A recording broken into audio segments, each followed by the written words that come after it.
Người phụ nữ muốn ly hôn, nhưng cô nàng trà xanh lại nhung nhớ cướp chồng chị ấy, còn bôi xấu danh tiếng chị ấy trong làng. Tôi thấy người nhà, hình như chẳng ai đồng ý để chị ấy làm thợ mổ lợn. Bảo công việc này không tốt lắm. Muốn khuyên chị ấy về. Thợ mổ lợn thì sao chứ? Ngày xưa tôi cũng muốn làm thợ mổ lợn đấy. Tiếc là người ta không nhận tôi. Giang Cẩm làm được là bản lĩnh của chị ấy. Tôi còn không kịp đây. Bây giờ là xã hội chủ nghĩa. Đừng nhiễm mấy thói xấu của chủ nghĩa tư bản nhé.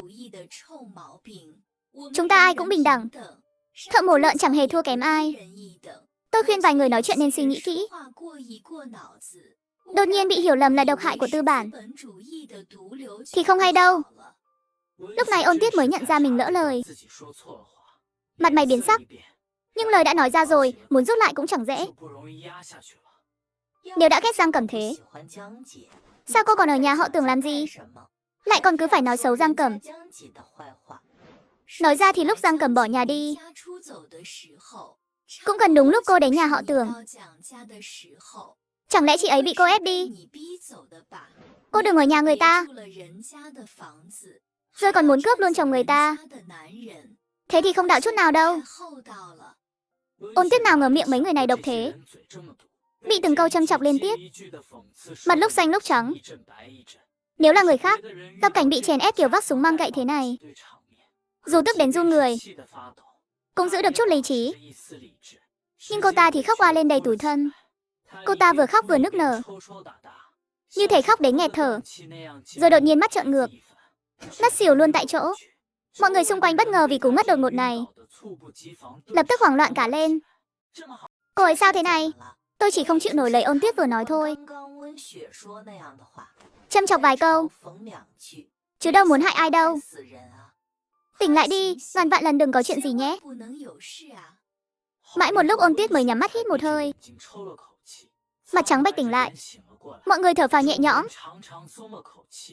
Nhưng lúc này cô ta lại khóc tiếc. Mọi người cứu tôi với. Sao lại muốn tôi chót chứ?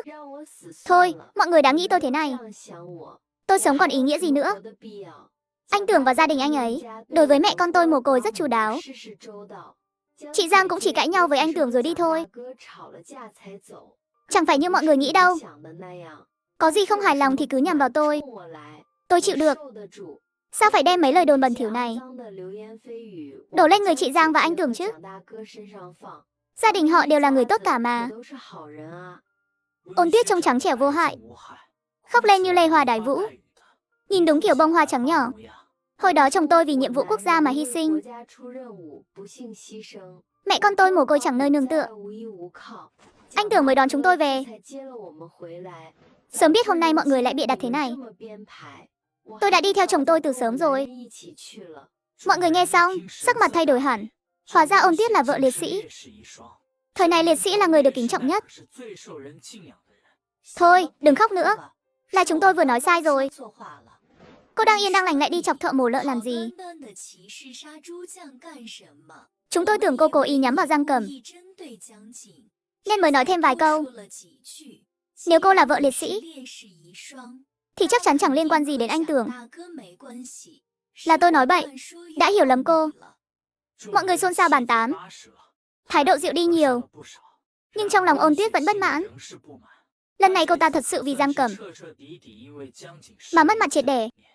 Bên kia Giang Cẩm ăn trưa xong, lại bắt đầu hăng hái mổ lợn Tết.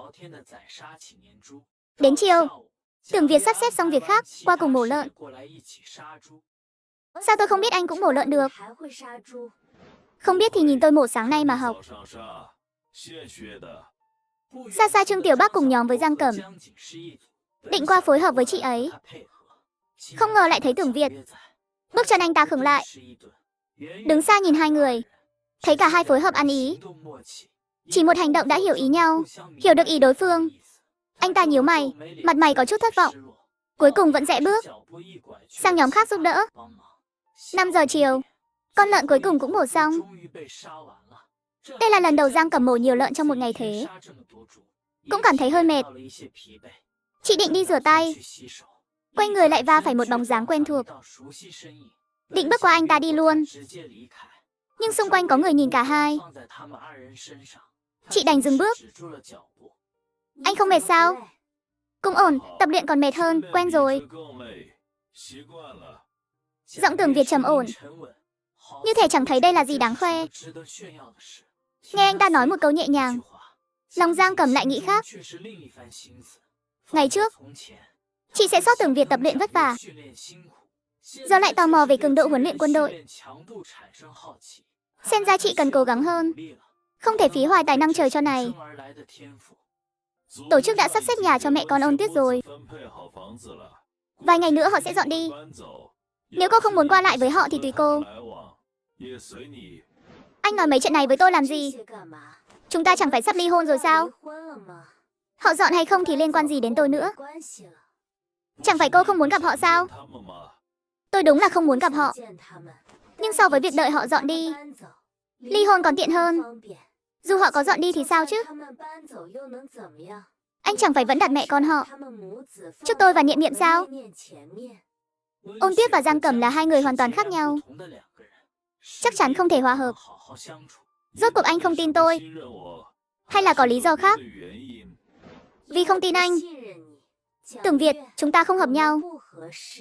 Dù không có Ôn Tuyết, chúng ta cũng chẳng cần ở bên nhau nữa. Hay nói thẳng ra, tôi không yêu anh nữa, nên tôi muốn ly hôn. Lý do này đủ chưa? Thái dương Tưởng Việt giật giật.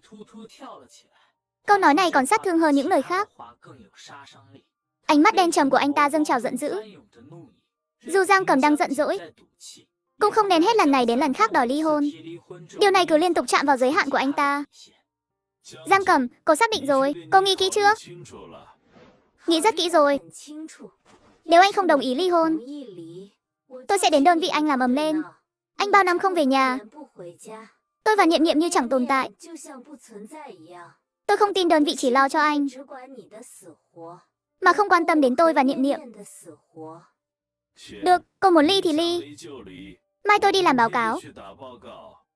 Tưởng Việt lạnh lùng bỏ lại câu này, quay đầu rời khỏi đây. Nửa tiếng sau, Trương lão bản dẫn người tìm bí thư thôn, thanh toán tiền công chuyến này. Một sấp tiền dày cộp, làm Trương lão bản cười tê chẳng khép miệng nổi. Tưởng Việt dẫn người thu dọn xong xuôi, thấy Giang Cẩm chẳng ngoảnh đầu nhìn anh lấy một lần, tức đến nghẹn ngực. Nhưng lúc này ở nhà họ Tưởng, Lý Tố Cầm đang nấu cơm, Ôn Tuyết ở bên phụ giúp. Cha Tưởng Đông Thắng cũng có mặt.